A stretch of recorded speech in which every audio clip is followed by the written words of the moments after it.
Your windshield washer stopped working even though the reservoir is full. This small motor could be the real problem, and most drivers ignore it.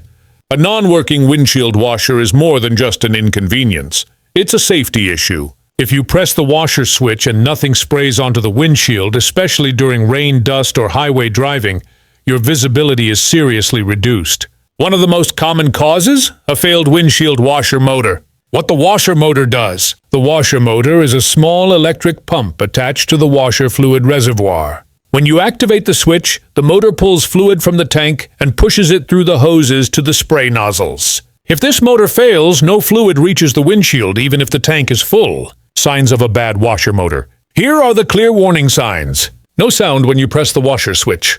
You hear a buzzing sound, but no fluid sprays. Washer fluid level is full, but nothing comes out.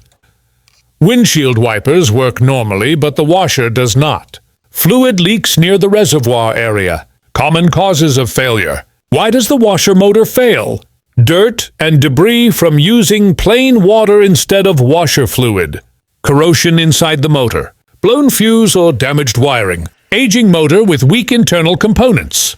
Water entering the motor housing. Solution. Fix. Start by checking the washer fuse and wiring connections. If power is present but the motor doesn't run, replacement is the best solution. Washer motors are affordable, easy to install, and usually take less than 30 minutes to replace. Always use proper windshield washer fluid to prevent clogging and corrosion. Never ignore washer problems. Clear visibility keeps you safe on the road. Subscribe and follow for more simple, real-world car repair tips that save you time and money.